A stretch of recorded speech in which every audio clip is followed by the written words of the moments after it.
Binanatan ni Davao City Mayor Baste Duterte si Senator Amy Marcos. Huwag daw siyang gamitin sa drama at tinawag pa niyang mambobola ang senadora. Nilinaw din ng alkalde na ang kanyang pagsusori ay hindi dahil sa mga birada tungkol kay Pangulong Bongbong Marcos. Nasa frontline na balitang yan si Gio Robles. Tigilan na ang drama. Yan ang patutsada ni Davao City Mayor Sebastian Baste Duterte sa ate ni Pangulong Bongbong Marcos na si Senator Amy Marcos. Sa Facebook post ni Mayor Baste kagabi, nilinaw niyang hindi siya humingi ng tawad kay Pangulong Marcos. Kay Senator Amy raw siya nagsorry dahil naawa siya sa senadora at hindi sa mga banat niya kay PBBM. Isang linggo nang nakalipas sa isang leaders forum sa Davao City nang hamunin ni Mayor Baste si PBBM na magbitiw sa pwesto.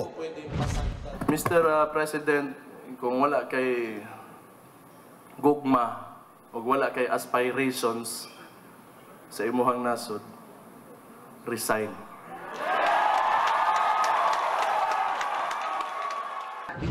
January 30 naman kinumpirma ni Senator Amy na personal daw na nagsorry sa kanya si Mayor Baste. Nagsorry.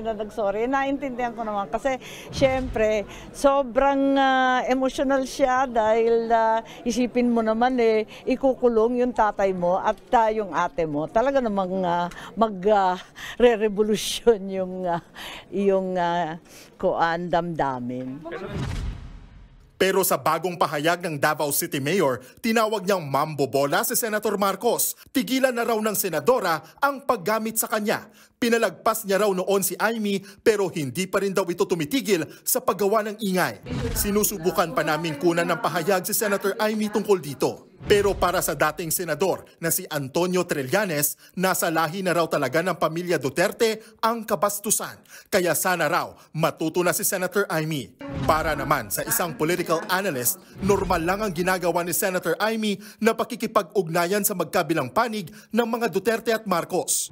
He's just trying to solve the problem by opening the communication line between the Marcoses and the Dutertes. So kumagman siya yung gusto niya magtuloy-tuloy yung pag-uusap at siya yung magiging tulay. Tingin pa ni Professor Coronacion, masyadong malalim ang galit ng mga Duterte sa administrasyon ni Pangulong Bongbong Marcos. Kasi hindi nga naging maganda ang trato ng administrasyon kay Vice President Sara Duterte, tapos kay former President Rodrigo Duterte na nariyan ng ICC, patuloy na nangungulit patungkol sa kanyang kaso. So I think majority of the members of the Duterte family have been treated badly under the current administration.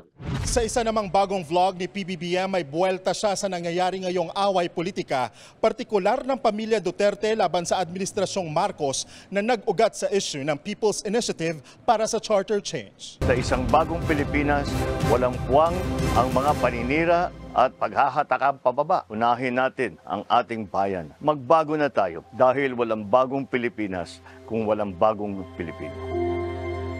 Nagbabalita mula sa Frontline, Gio Robles, News 5. Mga kapatid, Jess De Los Santos po. Iba na ang may alam at may pakialam sa panahon ngayon. Para sa tuloy-tuloy na balitaan sa Frontline kahit weekend, mag-follow at mag-subscribe